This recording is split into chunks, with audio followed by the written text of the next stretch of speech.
He's ready. You think we're good? Everybody's ready? John, Good whenever to you're go. ready, tell me go. All right. 3, 2, 1. Oh, hold on. Good afternoon. I am Carroll County Sheriff Jim DeWeese. With me to my left is State's Attorney Haven Shoemaker, the Carroll County State's Attorney. To my right is Ms. Valerie Crowell. Her brother is Jim Staller, and Detective Jason Earhart is to my far right. We are here to announce the indictment and arrest in the August 2024 fatal hit-and-run crash of Terry Crowell, husband of Ms. Valerie Crowell. On August 20th, 2024, at approximately 4:30 a.m., deputies, along with Carroll County Fire EMS, responded to the 2700 block of Francis Scott Key Highway near Cump Station Road, just north of Taneytown, for a reported vehicle collision.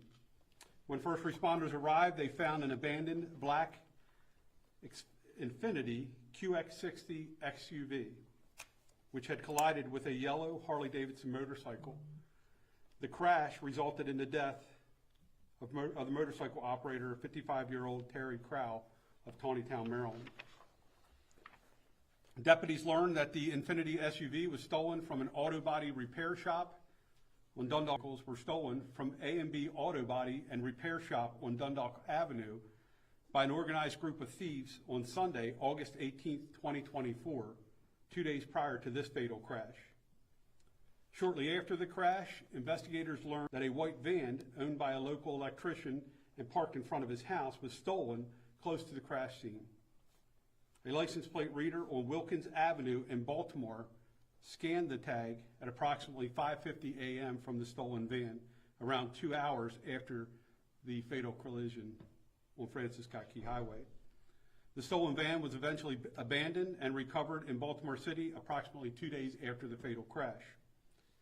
Through evidence left at the initial crash scene, along with evidence that was recovered after a search warrant was executed on the suspect vehicle, 2 male individuals were identified as suspects in the death.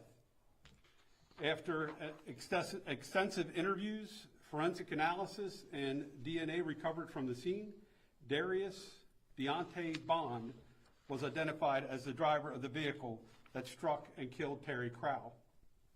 Darius Bond, age 19, of Baltimore, Maryland, was driving the vehicle at the time of the collision and therefore had the legal duty to stop and notify law enforcement after the crash. Bond was also confirmed to be the operator of the stolen van. According to records from the Maryland Motor Vehicle Administration, Bond does not have a valid driver's license. At this point, the second suspect in this case has been identified, but has not been charged with Mr. Crowell's fatal death or the theft of the van. On February 27th, 2025, Darius Deontay Bond was indicted by a Carroll County grand jury for the following offenses: failure to immediately stop a vehicle at the scene of an accident involving bodily harm or death, which is a felony; theft between $25,000 and $100,000, 2 counts of that, which are felonies; and driving without a license, which is a misdemeanor. Here's the interesting part of this case. At the time of last week's Carroll County indictment, Darius Bond was incarcerated in Frederick County and had been indicted for second-degree burglary, motor vehicle theft, and fleeing from police in Frederick. The incident occurred on January 30th, 2025, just weeks after he was released from a Baltimore City jail for a September 2024 handgun violation. Darius Bond is half of the problem in our system.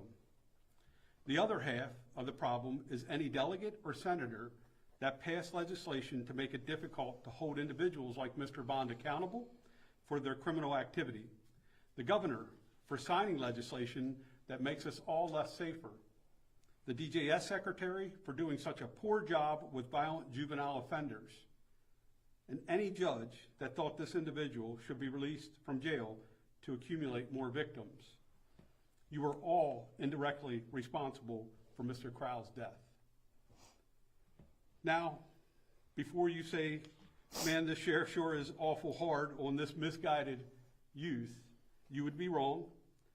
I'm certainly into giving someone a second chance, but not a 22nd chance, and I don't care how old they are. Mr. Bond has been busy as an adult and has an impressive criminal history, and he just turned 19 in February of this year. Prior to being an adult, he had multiple contacts as a juvenile with law enforcement and was very familiar to local police. His productive adult criminal career has yielded charges in multiple jurisdictions, including in Carroll County for killing Terry Crowell, and other jurisdictions for motor vehicle thefts, burglary, thefts from vehicles, handgun violations, drug possessions, general thefts, you name it. And this is just what he's accumulated in 1 year as a newly minted adult. And now he's taken the life of a hardworking citizen of Carroll County. Mr. Bond has been terrorizing multiple jurisdictions for many years, as both a juvenile and as an adult. It is blatantly obvious to me that lawmakers are willing to sacrifice your safety and your security to save Mr. Bond. But I'm sorry, he can't be saved. He needs to be in jail for a long, long time so he doesn't kill again. Now, these cases don't get solved overnight. There's an awful lot of agencies that participated in bringing this case to a point where Mr. Shoemaker's office can prosecute it, including, obviously, Mr. Shoemaker's office. These guys are hand in hand with us the entire time a case like this starts, and through the duration of it, even to the point where it goes to trial and past that. We also got support from the Baltimore Regional Auto Theft Team, which is known as RAT, the Littlestown Borough Police Department in Adams County, Pennsylvania, the Taneytown Police Department, the Maryland State Police, specifically their crime lab, the State Police Crime Lab, the Baltimore Police Department for their valuable assistance. They helped us every chance that they could. Sheriff Chuck Jenkins in Frederick County and the men and women of the Frederick County Sheriff's Office and the Maryland Parole and Probation.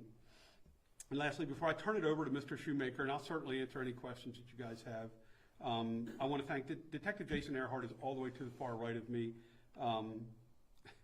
I don't even know what to say about the guy. He's relentless. And so I say it often that not only Jason, but the men and women that I have as detectives in my office, if something happened to someone in my family, these are the guys and gals that I'd want to come out investigating it, because they are absolutely relentless and they leave no stone unturned. Sergeant Tom Van Eck is also one of my reconstructionists and traffic homicide investigators. My forensic and crime scene investigators are outstanding. Members of my criminal investigation division that assisted Detective Earhart, and all those in my office that had a hand in bringing this case to court for prosecution, I am eternally grateful. I have some of the finest law enforcement professionals in the business that work for me, and I'm proud of the work that they do every day, but specifically in this case. And fortunately, to my left is Haven Shoemaker. In Carroll County, we have a state's attorney that is willing to clean up the incompetent mess of so many, and will prosecute Mr. Bond to the absolute fullest extent of the law. Mr. Shoemaker? Thank you, Sheriff. First of all, on behalf of my office, I want to express my condolences to Mrs. Crowell. And I want to say that it was only after an extensive multi-month investigation by the Carroll County Sheriff's Office, working in tandem with Senior Assistant State's Attorney Adam Wells, who leads our vehicular homicide unit in my office. Only after that were we able to make a grand jury presentment, which was done last Thursday, resulting in the 4-count indictment that the sheriff alluded to a moment ago. 3 felony counts, each carries a maximum penalty of 10 years, and the driving while license count, of course, is a misdemeanor. The Circuit Court for Carroll County, subsequent to the indictment, issued a warrant, and Mr. Bond was brought back to Carroll County yesterday from Frederick County, where he was being held on unrelated charges. A bail review was scheduled for Mr. Bond yesterday afternoon, but he waived that bail review, so he is currently being held without bail. His next court appearance in connection with this particular case will be a hearing on counsel on April 4th. Thereafter, the Circuit Court for Carroll County will likely schedule a scheduling conference to set dates for court events going forward. Please note, of course, in our country, everyone is, presumed innocent until proven guilty, but we believe that we have an extremely strong case. And it almost goes without saying that our ultimate goal in this matter, and that's my office's goal and it's certainly the sheriff's office's goal, is to achieve justice for Mr. Crowell, his family, and the people of Carroll County. Thank you. Flower, you want to say anything at all? Or you want... My brother does. Yeah, sure. Yeah. Right. First of all, I'd like to thank everyone for the opportunity to be here today. And no matter how you get your news, TV, phone, whatever, you hear a lot of, wow, that's unbelievable. Can you believe that? That's insane. But if you ever have to live through a tragic event, the word that comes to mind is frustration. It is incredibly frustrating to deal with a system that seems to favor the criminals. And we take this opportunity to thank all of our law enforcement and state's attorney's office, because they have to be dedicated to do this job. You'd think in a country of laws, we have a code. This should be simple. This should be easy. But it is not. So thank you. Thank you very much, gentlemen. We really appreciate your dedication, and we appreciate your efforts toward this case. And, in talking to these individuals, I see the frustration on their side. And I know it's got to be incredibly compounded, because we deal with one case. They deal with many. And I thank them for that, especially Sheriff DeWeese and Detective Jason Earhart, who has done an incredible job. His praises have been sung, and he is deserving of every one of them. So, Terry, the Energizer Bunny. He was a son, a husband, a father, an uncle, a grandfather, a brother, and a good friend to many. We would also like to take this opportunity to thank the citizens of Taneytown for their incredible support and the outpouring of volunteerism and generosity that we were experiencing from them, especially the Taneytown Liquors, the Thunderhead Bowling Alley, their pro shop, and the Harney Fire Hall. Thank you. Thank you very, very much. Now, as we wrestle with what we know to be true, that this individual will not go to jail for the rest of his life over this one incident. We wrestle because we got a forever sentence. So, thank you very much for this opportunity. I appreciate your time. I probably could have let him do this press conference, and you'd have gotten everything you needed out of it. No truer words could have been spoken. Real quick, before I open up the questions, Joe Vigliotti is commissioner for this district, District 1, where this took place. He's in a meeting. He would have been here, and I get incredible support from the folks that fund my office, so that these cases can be investigated and handed over to Mr. Shoemaker's office. So I'm eternally grateful to the commissioners and the folks that put my office in business. So, what questions do you have? Hi, I'm Alexa Ashwell. I'm with Fox out of Baltimore. I have a number of questions about the case and then the bigger picture.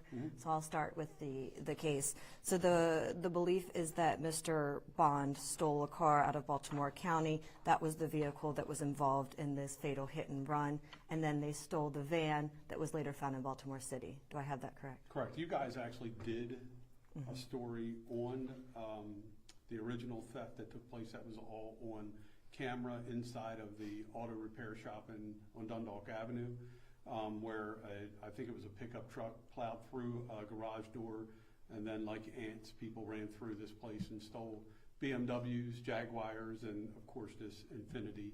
That Infiniti, I believe, according to the owner of the shop, was his or owned by his wife. That was stolen. And eventually ended up in Littlestown. Why it was in Littlestown, we can speculate. We have some idea, but I won't disclose why it was in Littlestown right now. And then it made its way south from Littlestown area on 194 into Taneytown, towards Taneytown, and that's where this crash occurred. After the crash occurred, within a short distance of where the crash occurred, this work van was stolen. And because of LPR data, we can tell you that it didn't stay in the area very long. It made its way back into Baltimore rather quickly. And for my information, could I have a little bit more information about the crash itself? What happened? Mr. Crowell was leaving for work. He works up in Pennsylvania. He's as blue collar as they come. He's on a motorcycle, a Harley-Davidson motorcycle. He's traveling north on 194. It appears as though in our investigation that Mr. Crowell could see the vehicle coming. He got as far to the right as he could onto the shoulder, and the Infiniti crossed the center line, traveled over into his lane onto the shoulder, struck him, and killed him instantly. It also disabled the vehicle, the Infiniti itself. Both of those individuals, initially the initial calls for when we responded out there in the Taneytown Police Department was there was a passerby that stopped. He advised that these individuals tried to get into his car. We thought maybe it was they were trying to steal his vehicle or carjack his vehicle. We don't believe that's the case. We believe they were just trying to get out of the area as quickly as they could. He did not give them a ride. Left the area, called us as quickly as he could, dialed 911, and then they then fled on foot and found this van to steal. I hear your frustration as well as the frustration from the family in terms of Mr. Bond potentially being released when you believe he shouldn't have, and then as well as his juvenile history. Sure. How do you believe the system failed the public as well as Mr. Bond? I mean, I thought I articulated it pretty good, but I will tell you that there as a juvenile, he's being dealt with kid gloves. They're more concerned about. They have policies that are more about rehabilitating someone at all cost, as opposed to them being a public safety risk, and that's well documented by your station. It seems like every time we turn around.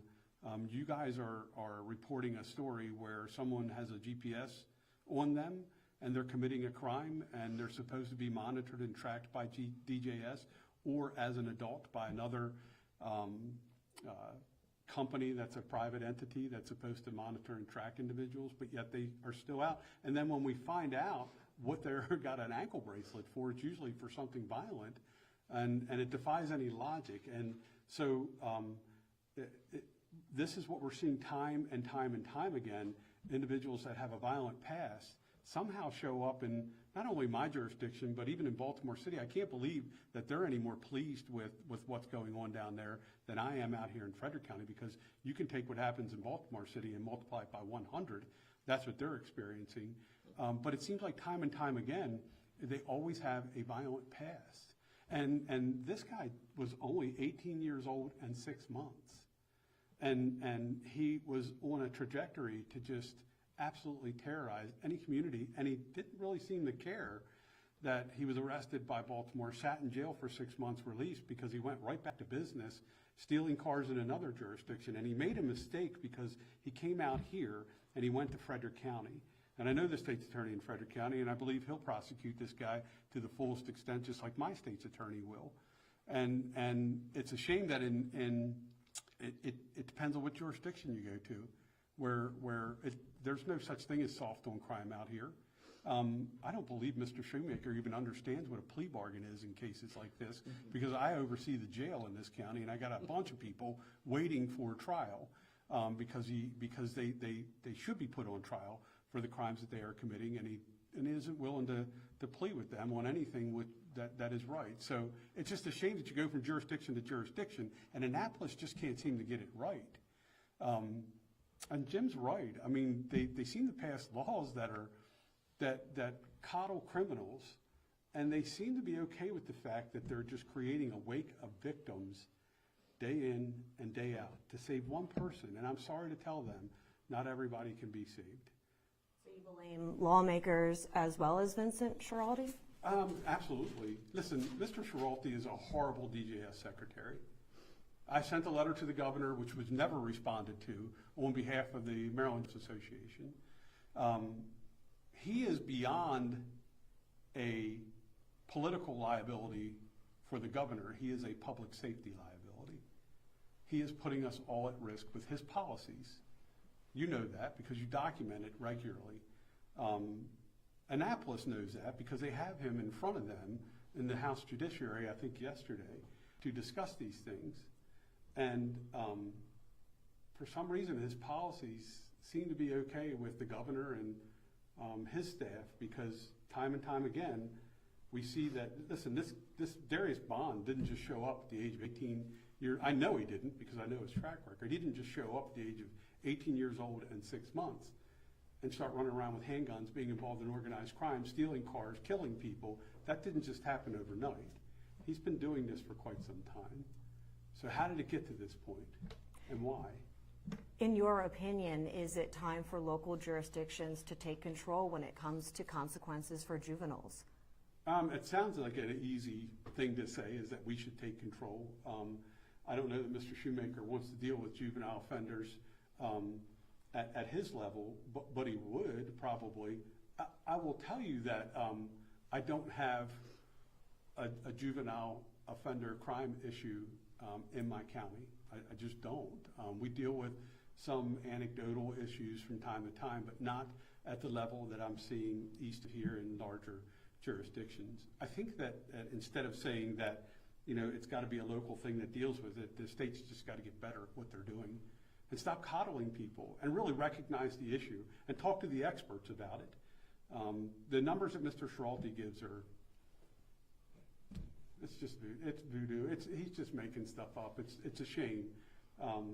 But he's just simply doing a poor job, and the governor needs to change leadership there, because there is definitely a pipeline between his policies and what goes on in the DJS world, and then all of a sudden they get handed over into the adult world, and there's no consequences. They didn't learn anything. There's no real rehabilitation.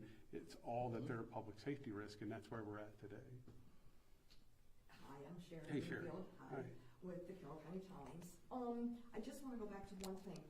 He has so I can understand, he has a record. He has been in under Department of Juvenile Services. He's been in GV, as they call it. I will only tell you, Sherry, that he is familiar with the DJS system. Okay. And because I'm procured from I can't go into any detail of a juvenile's criminal history at all, that. And that's a shame in and of itself, because violent juveniles, their record should be unsealed. I think it's just an absolute travesty that on the magic day that they turn 18, all of a sudden we just whitewash everything that happened when they were a juvenile, regardless of how violent they were, and nobody knows any different. And then we're supposed to believe that 18-year-old Darius Bond showed up and became a criminal overnight, and that's just simply not the case. So because of that, do you feel that the system, as far as juvenile, let this contributed to this in some way? Absolutely. Let me tell you this. I've been in this business for 36 years now. I could not tell you the name of a former DJS secretary, but I know Vincent Schiraldi's name. And there's a reason I do. Because of the way the DJS system is working today, and his policies and his procedures are putting us all at risk. The governor knows it, legislature knows it. Nobody seems to want to do anything about it. But for me to sit here, I've policed at every level in law enforcement, state and local. And I've never dealt with DJS the way we deal with them today and worry about the things that I'm worried about today. And so, under this secretary we are, and it's a shame. So yeah, do I think they're letting us down? I think they're letting everybody down. I'll reiterate this. He's no longer a political liability for the governor. He's a public safety risk for the governor. Did Mr. Shoemaker want to add on any of that? He's like, no, I think the sheriff said it He all. said it all. Okay, I What could I just wanted to- possibly add to that? Just wanted to offer the floor. Lastly, I just would hope to just learn a little bit about Terry, a husband, a father. I just maybe you guys could share a picture after we're done this. If Terry knew you needed something, he was there. There's a very good story about Terry with his oldest grandchild, Sawyer. Was the first baby he had ever held. He held her 1 hour after she was born. And it made such an incredible impression on him that he is such an incredible grandfather to all of them now. When they go to the ocean, he's the first one up. He's the first one to the beach. He's got everything set up before they've eaten breakfast.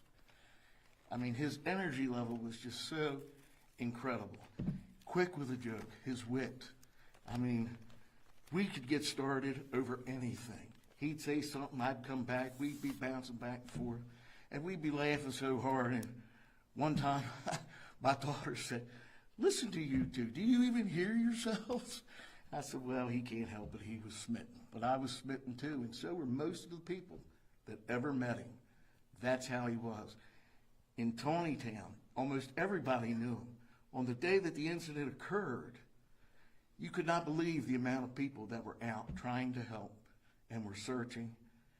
And it's just incredible. It really is. That's how he is, and that's who he was. And we will miss him always. He was a very good husband to my sister. I knew when he came into the picture, I never had to worry about anything again. So that's what I hold on to, all the good memories. And that's what we're going to try to do, and we are going to get through this. Thank you.